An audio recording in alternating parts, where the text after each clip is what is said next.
Tell me the fallacy. Tell me the fallacy. Okay, guys, wait, hang on. Okay. Can I take a stab at this? Okay. You can absolutely hold two different quote unquote set of ethics. You're not holding contrary sets of ethics, though. What you can understand is you can have a system of morals that stands in contradiction to the law.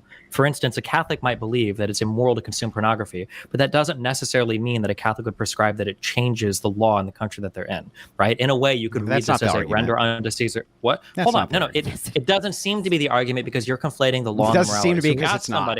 When you ask somebody, do you consider it a sin when somebody does something else? Generally, what is or isn't a sin is something that you're concerned with, and you're concerned with other people in your faith.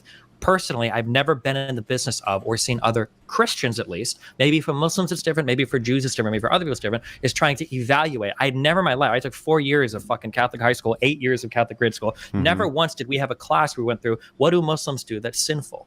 What do Jewish people do that's sinful? We've never done that before. We're concerned with what are sins in our society, the Christian church, the Catholic church specifically. What does the catechism say? What does your preacher say? Okay, that's great. But repeat my argument back to me. Hold on. You're arguing against a straw man. No. You've traveled like 20,000 different. I haven't traveled anywhere. Repeat my argument back to me. And then argue against that. I just want a good faith debate. Tell me my argument. Then tell me my argument. I can talk just as much as you want, okay? I'm just trying to lay down. Tell me my argument, Destiny. It sounds like your argument was it is impossible for a person to have one set of ethics and not condemn another person in society. No, that's not my argument. My argument. Hold on. I'm going to leave. Alex, make him shut the fuck up for 2 seconds, okay? Yeah. Holy shit. Or else he's going to run. Okay. This was your argument, unless you're having an episode, in which case go get some antipsychotics. Your argument, because your questions to Kyla were, how can you believe that this thing is okay in society, but you personally don't believe it? It seems to be a contradiction that you're saying society can have one set of ethics. Shut the fuck up, you retarded then fuck. Then fucking tell me my argument, you dumb blue-haired gremlin. What are you gonna do, run? What are you gonna do, run? I'm gonna mute all of you guys. Okay, let's just go one at a time. Let's let Destiny finish his point, then you can respond to it, Andrew. Keep Andrew muted because he cannot stop doing Jesus Christ, I can't even finish a single fucking statement. Okay, go ahead. So Andrew's line of questioning was trying to expose that Kyla had an inability to condemn anybody for sin because it seemed like she held the double standard that society could have one set of ethics and she can have a personal one, which is why Andrew was asking questions like, oh, well, do you think that this lifestyle is sinful? And then Kyla would say, well, no, I don't think so for me. Well, what about for other people? I don't judge Christians. That's why he went down the line of questioning of, is murder wrong? Is anything wrong? Because it seems like under your current system, whatever you do, you're unable to fundamentally say any particular action is wrong. And then Kyla tried to say something about utilitarianism, and he said, well, how do you hold contrary sets of ethics? That was what the entire argument was. In my opinion, I think the reason why you're running into such a difficult to answer question here is because you're conflating what is the law or what is legally permissible with what is ethical. No, the Andrew's going to say, no, I was talking about ethics the whole time, but that's not truly what we're talking about because the idea, now this is where I go into my personal opinion, the idea that as a Christian, he's going to speed talk, but I'm not going to let him get off the hook. For not following your Christian ethics, that's just a he very bizarre can talk all he wants, in my but personal watch. opinion, One question. from how I learned Christianity or Catholicism, usually when you're criticizing other people's this diversion inability doesn't to work hold to with the Ten me. Commandments, the I've seen this like 100 whatever set of times. ethics we're talking about in terms of Christianity, 100 you're times. saying things like God commands us to do this. Right away. God commands you to do that. These are the Beatitudes. These are the commandments. These are what the priest says. Blah blah blah blah blah. So usually compelling somebody within a faith. So it's a very difficult question to ask from a religious point of view is how do you condemn somebody else's morals that is outside of your faith? All you can do at that point is appeal to the law. And your ethics probably don't have to be exactly matching with what the law is. For example, in the case of smoking cigarettes or pornography. That's my thing. Okay, great. Now, to address my argument was really simple. I asked Kyla a simple question. I asked you the same thing. Andrew. What just happened? So hang on. Right? Because Alex muted me again. But that wasn't my question. It wasn't my argument, which is why I asked you in good faith to repeat my argument back to me. That way we could have the productive conversation. But what I asked specifically is, can you hold two different sets of moral values, and both of them can be true at the same exact time if they conflict with each other? Meaning, if and Kyla's stated what I just stop said. Because you didn't answer this question. You didn't answer. You spurred and talked a lot, but you actually didn't answer this question.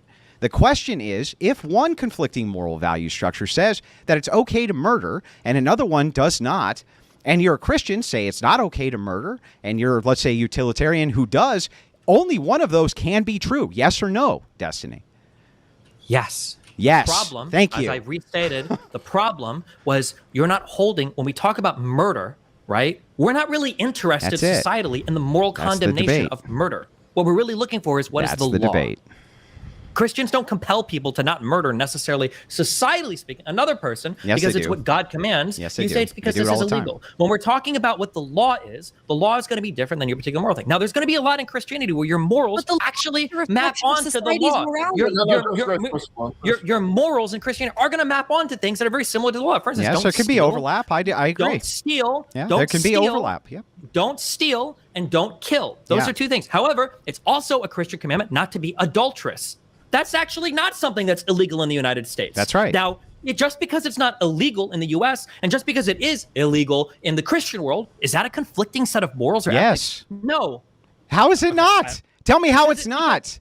Because in society, what we're talking about... In what world is it not a conflict? I don't know. I can't. No, you can, and I am. I've been more good faith in this debate than either of you. I'm going to go out drinking tonight. I need some friends here. All right. Oh, yeah, I know. No, answer my question, Destiny. How's it not a conflict? I just told you, because what you're analyzing societally is the law. We don't have a societal set of ethics that we compel people to follow using some kind of like third-party punishment. We don't do that. That still wouldn't mean that there's no performative You've already said this. Stop. You've already said this. Stop, Erudite. Stop, Let's Erudite. let I know you want to spurg, but here's the thing. That really has nothing to do with whether or not these are contradictory or contradictions to each other, the ethical systems, whether or not secularism legalizes X behavior and Christians don't believe it. Only one of those systems can be true. So when I ask you, if you're a Christian, do you follow Christian ethics? And you say yes, this means that you follow this format for an ethical system based on your religion. What secularists believe is going to necessarily, if it conflicts with that, be immoral. Tell me how that's not true. Because a secular society the society itself is not generally in the business. The state is not in the business of what's determining what is moral or immoral. And that's the truth claim. Legality. The state is agnostic on the truth. It doesn't make a statement about the truth there. That has nothing to do with anything, Destiny. It doesn't matter if the state's agnostic. Hold on. Wait. You didn't respond to what I said. You just said because it's irrelevant. It's erroneous. It doesn't mean anything. It has nothing to do with my question. Your question is irrelevant. You're asking. How's my question irrelevant? It's the only question. You're trying to ask. You're trying to pretend that there are two conflicting set of ethics. The reason why you're confused is because there's not. There's a set of ethics, and then there's the law. These things will conflict sometimes. It's not illegal to the law is a reflection but hang on, of but ethics. Destiny, Grace, let me finish. Grace, let me finish. But Destiny, you said only one. Grace, shut up. You said only one can be true. That's what you. Yeah, no, you said that, Destiny. I said if there are two conflicting sets of ethics, generally one can be true. Only one can be true. It's not a set of ethics. It's the law. No, it's not just the law. Law doesn't even necessarily have anything to do with ethics. I'm sorry. In society, where does the government tell me? Where are my list of things that are moral or immoral in the United States of America? They actually do. They draw on this very heavily, especially from the Bible, which the axiomatic for the entire United States Constitution. When you finish this ramble, I'm going to restate the same question. Go ahead. Okay. Well, the entire axiomatic principle of the United States Constitution is that all men are created equal. That is, well, the Declaration of Independence, right? That's axiomatic. So the thing is that if you're gonna state these things and you're gonna say, hey, listen, if you have two conflicting sets of values, they can both have overlap. I would agree, but only one can be true is my point. And so if only one is true and you're a Christian, how can you follow the other one and say it's not immoral? That makes no sense, bro. Okay, I'm restating the question. Where do I find my set of ethics from the United States government? The Declaration of Independence. That's not where it. No, Grace. No, Grace. No. That's where you just ruined it, Grace. You just ruined it. Natural law. That's where we get our ethics from. That's not part of our government. I'm asking you, this Andrew, guy. No, don't mute Andrew. Don't mute Andrew. I'm asking you, where do I get my set of ethics from in the United States government? Where do I find it? Just let me look it up online. Is it? Do I go to the court now website? Natural law. Natural law. Is it the document? God, shut up, Grace. Let's let Andrew answer the question. Okay, so from a Alex, to be clear, just this is my question. Okay, very clear. I'm going to answer it. United States of America, we've got .gov websites. Where do I go to find the set of in ethics a secular society? The ethics are drawn from whatever the secularists broadly agree the ethics are. Says who? How else could it work? How else does it work? How it works is exactly how it works today. Everybody has their own set of ethics. The only thing that binds us is the law. That's what I just That's said. it. But the bro. law is I based literally on a just set said of that. ethics. I just said that. Then that's fine. Then there's no conflict. There is a You resolved conflict. everything. There No, is a what the conflict. So I'm going to What tell is you The law is again based on a set of because you have ethics. diverted. Shut up, Grace. Because you have diverted multiple No, you times. guys can't just keep telling me not Well, to talk. but let us finish. Yeah, I no, let no. you and Erudite go. You've been going. I Why let you and dominating? Erudite You go. want Let me them finish. To tell you to shut You up. So like it, anyway- Grace. It's turning you on every time he tells you Yeah, to shut so up. You anyway- stupid No, fucking because you're child. wrong. You're Anyway, wrong. Shit, back to You're this. right. You're right, You're so woman. stupid, Greg. You're so dumb and submissive. You don't think laws are based in ethics? You don't think American Grace, legal you- tradition I think is they based don't in have to natural be. law? You- They We don't hold these have to be truths to be based. self-evident. Yeah, I think the issue is that when we talk about like differences in testosterone and ability to defend people from like violence, these are like the least important things that exist in society today. Probably things like IQ or your ability to do well in school or work certain types of jobs are becoming increasingly more important. And these are arenas where women are at parity or slightly better or slightly worse than we're talking about with men in a lot of different circumstances. So the idea of building all of our society and our hierarchies around who can kill who with their bare fists probably isn't very relevant or effective in organizing society today. Yeah, but you, Destiny, you would agree that we have to have an enforcement arm which enforces the laws of the nation, and that men are going to be the default for that enforcement arm, basically at all times. Well, it It's depends. gonna be the default. No, that's not even remotely true. No, It is true. it's not. Okay, but demonstrate how it's not. Can a judge be a woman? Yeah, judges aren't the enforcement arm. The enforcement arm are the people who are going to be out there enforcing the law. Okay, so judges are absolutely part of our enforcement. It's part of our criminal justice system. But you're saying that just the cops themselves might have to be men? Let's back up. Let's back up. Okay. What does a judge enforce? So a judge will lay down, their judgment, but they're not enforcing the judgment themselves. Other people are doing that enforcement for them, right? Okay, so if you're saying that at the end of the day, the people that apply physical violence might have to be men, if at the very end of that chain, then we can say that, but I still wouldn't organize an entire society around that. Yeah, but it's going to be a necessity that society is organized around that.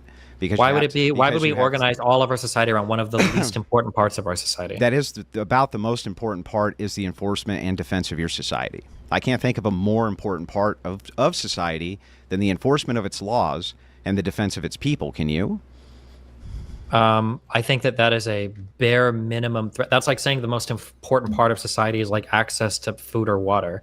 I mean, while it's technically true, that's not what's separating out like the great societies from the middling ones. Well, right? I think that solving like enforcing crime is not a very complex problem. Now, solving the conditions for crime is complex, but just the enforcement mechanisms for, I guess, arresting people or holding people in prison is not the most pressing or important part of a country today. Wait a second. The things which give nations the greatest amount of stability, especially as if they're a nation of laws and a nation of law and order, I would say that that's a pivotal, fundamental foundation for your nation to thrive. Like Somalia is not doing so hot, right? Places without law and order aren't doing so hot. Okay, so let's think of like... Let me finish, and then I'll kick it back over. Same thing with the military. One of the reasons we're one of the most powerful nations on planet Earth and have such security is because we have such a massive national defense system. And yes, I think enforcement is pivotal to all societies everywhere at all times, regardless of their technology level or not. If you're comparing like what country is more successful, Germany, France, the UK, Norway, Sweden, the United States, Canada, at any point in this conversation, is the enforcement mechanism for cracking people on the street ever entering the conversation? Well, it's assumed.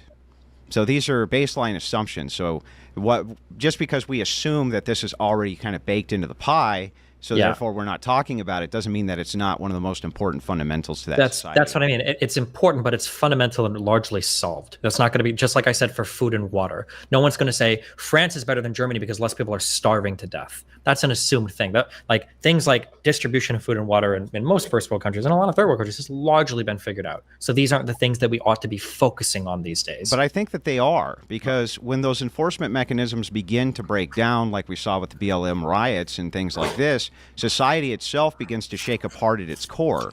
So I do think that it is important that we do start to look at these things as these systems begin to break down. I mean, you were kind of on the forefront, for instance, with I don't even know if I can say the name on YouTube, right? But with the whole thing that happened with the 3 guys and the dude with the AR, right? You were on the forefront of that. You say kinda, Rittenhouse on YouTube? I don't know if you can or you can't. I don't know what you can say on YouTube anymore. You can say whatever you want on my channel. Okay. So anyway, on the Rittenhouse thing, you were kind of at the forefront of that. You understand that in a nation of laws, when you have a breakdown of law and therefore enforcement, that defaults back to something that's more primitive, which then becomes males who are enforcing whatever their own law is. I mean, so I think that this is something that is pivotal, and it is happening in society, and that's another helpful case for why the patriarchy is good.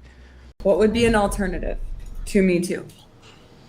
So I would try to move towards a patriarchal system where women were slowly phased out of the workplace altogether, and then that solves this problem. Okay, I disagree. How would we survive and live? The same way that we survived and lived for most of our history, which is without that women didn't work inside the because men would workforce. abandon their homes to go to other women. What the first divorce case was because the guy ditched his wife and his kids and went to be with another woman. Which has what to do with anything? I'm a widow. I mean, like, what would I do? What does it have to do with anything? It has to do with everything. And what does it have to do with it? Survive? How will they survive? The same way that they've always survived without women in the workforce. There was not a problem with the survival before women were in the workforce. Well, there won't be a problem with survival post. Women are enabled to be in the workforce only through the usage of technology. If you look at the Wait, don't do this diatribe. Answer the question. How would a woman, let's say a woman gets widowed, how does she survive? She would probably remarry. But not only that, the assets of the husband always have traditionally gone to the woman. Not only that, there's usually an obligation from the family of the person you were widowed from who's going to help you out. The man was doing everything right. Like the man was just working hard. we can't assess all of society just based on what if risks of what if a meteorite strikes you. That's not fair. And I'm sorry. Hang on. Let me finish, lady. I'm sorry that a fucking meteorite might strike your husband and he might die, but we're not going to make a societal prescription based on that. That would be insanity. So yes, there's going to be some unfairness baked in, but we can't unfortunately alleviate all unfairness from every situation over all times. We can't do that. Isn't it common right now that like the average savings rate is like negative for like people under 35? So basically every widow under the age of like 35 or 40 is just fucked? First of all, they're not fucked. If you were to reduce the women's participation in the workforce, you would see a massive increase in salary, more than likely for men. That follows, in fact. No, it doesn't follow. How does it not? No, that is true. It doesn't follow because true. the number one indicator of like countries becoming prosperous and successful is women entering the workforce and starting to own businesses. That's like one of the biggest indicators of it. Destiny, you're familiar with supply and demand, right? If you have less workers, do you have more of a supply of workers or less of a supply? You understand that when you go answer to my high question school, like I just answered yours. No, I'll answer your question. Then just say the yes. Supply and demand X graph is an incredibly crude and simplistic way to analyze markets. Yes, of course, if you remove all the women from the workforce, the men will get higher wages. Then why the fuck did you just argue they wouldn't? What? Why did you just argue they wouldn't? Because every single economist in the world agrees with me and not you, Andrew. Agrees with you about what? You just agreed with me. Women start to own businesses and enter the workforce. You just agreed with me and my position that if all women were exited from the workforce tomorrow, salaries for men would skyrocket. You literally just agreed with that. $1 trillion less dollars in our economy. Salaries might increase, Andrew. Do you think murdering half the U.S. population would be good for the economy? Because now you've got that's a red. So what happens? So hang on. So phasing women out for one thing. There's a massive distinction between that and murdering half the population. But assuming that we granted your hypothetical and half the population was somehow murdered, salaries would still increase for the half that were here. Yes, Destiny. No, that's not how it works. Yes, then why did you just get done saying that that's how it works? No, I didn't get done saying. You're using a high school supply-demand graph to analyze an entire worker economy. Workers are a supply in the economy. Generally, for an economy, when you increase your supplies, you increase the standards of living, you increase the GDP, you increase wages across the board. Here's a question, Andrew. You just agreed with me again. No, I didn't. You did. Andrew. I agree with you that the very crude supply-demand graph might seem to support what you're saying, but there's a whole bunch of reasons why a crude supply and demand graph would never explain in something entirely like wage markets for an entire society. That's absurd. You've agreed with me in every way you possibly can. You just keep deferring to, but there's other complexities which might come in. Okay, fair enough. There might be some other complexities that come in, but men's salaries, if women exited the workforce tomorrow, would increase drastically. There's no way around that. And then they would decrease. Yes, your consumer base would fall. Your overall level of wealth would fall. Your overall, like, everything. Why would your consumer base fall? Women entering the workforce has brought so much money to the economy when you compare it to, like, if women were never, those changes never happened. So the economy has 100% been benefited by women entering the workforce. Why? Hold on. No, wait. This isn't even up for debate. I'm sorry. Where are all of these? I'm sorry. Answer this. Where are all of these hyper-competitive countries that don't let women in the workforce because they want to be more competitive on the world stage? Can you name like one? You mean nations which are in the West? They're all egalitarian, and so they've all pushed for this. However, we can. Yeah, and I'm answering your question. You're not. We can look at the markers before women entered in the workplace, and we were very prosperous. First of all, no, we're not. Yes, we were. We were very prosperous. Where are the countries that are outcompeting everybody else because they're like, we're not going to let our women enter the workforce because it's better for our country? Give me one. Okay, again, you're making answer, and then we'll go to you. Listen, there's a distinction to be made here. That even if I can't, no, you're rambling. So I'm telling you the truth. Right now, currently in existence in the West, no, I couldn't point to one because of egalitarianism. But I can still use the historic marker to show that those same nations, before women entered the workforce en masse, were quite prosperous. Sorry. I think it's like a decent point. How did that not answer your question? Because he asked you for an example of a country today that exists. All Western nations were prosperous even before women entered the workforce. All of them. You're giving me the argument that like women entering the workforce is like I don't know, has made it so reality TV has appeared. You're just correlating two things that aren't necessarily related to each other. The way that you would study this in econ is you wouldn't go, what was it like 500 years ago? And now let's compare it today. You would compare one country to other countries. In econ, you wouldn't look at the historic standards? I think you would. No, you would never look. No, you don't look at. That's why when you don't look at historic standards? No. Open the NBR. Open any econ study ever. You don't say like, oh, well, 50 years ago, what was it like? Let's see how this. Like, for instance, when you do minimum wage experiments, you go state by state. You pick placebo cities. So when a Keynesian economist, sorry, goes to the goes it. If a Keynesian, hang on, stop. Whatever economist you want, but I'll just say Keynesian. If a Keynesian economist goes in and to a government position and he wants to offer economic solutions, wouldn't he appeal to Keynes? And Keynes markets and solutions, and those market solutions are going to be based on those standards from that. What do you mean? No, you don't go up to a guy and you go, hey, what about Keynes? Hey, what about the 1950s? You do. No, you. Okay. For economics, of course you do. No, you don't. I'll even grant you that. But they would highlight examples of, hey, this country implemented Keynesian economics or economic policies, and then this is how it played out. No, we don't use a historic standard, remember? Destiny just said you don't ever look at a historic standard when it comes to the economy. It's that is the dumbest single thing I have ever heard in my life, by the way. I have never heard anything that stupid in my life. Now, I want to ask you, Corey, do you think that it's unwise to look at historic standards when you're making economic policy, Corey? Across the board, universally, no, there are some lessons to be learned from history, but to Destiny's point, like making economic policy today, generally speaking, is driven by data generated today and looking at other policies. Yes, but you're still looking at a historic standard, and you're comparing the data. That way you know which is good and which is bad policy. Can you give me an example? How can you make a policy for the future with econ research that's looking back to the 1950s for modern day insight into how we should be doing government policy? Oh, yeah. Well, that's done all the time. Of course. Of course. Then you should be able to name one time. It's done. Well, I can send over tons of data that goes over 100 years of economic policy. I just did. Keynesian economics, Austrian economics. That's not a policy. That's not anything. No, hang on. The Keynesian economics is our current policy, Destiny. You're oh God, why am I getting baited by this? I'm sorry. Keynesian economics is our current. I'm sorry, it is. It was like Keynesian economics. That's why we're going to raise the rates. Hang on, I promise Lauren can talk. Let her talk, and then we'll. Yeah. So. Okay, Andrew, I agree with you a lot in this debate. However, with Destiny's point, why, for instance, wouldn't China force all of the women to stay at home and then have all of the men be in the workforce if truly that was what created the most prosperous? One of the biggest problems right now is a labor shortage. It's actually due to a lack of human beings. I understand. Is the labor shortage good because it increases wages, Andrew? Let me finish. Yeah, okay. Tell us. Remember the supply demand. No. It has not increased wages. Wages have essentially been stagnant. There hasn't been much in the way That's of wage true. increases at all, Destiny. Because of women, and I think wait, that's hold on, a lot of it explain it. because of women in the workforce. Actually, There's a labor I think shortage, that though, is the Andrew. issue with Less women in the workers. workforce. What's if that?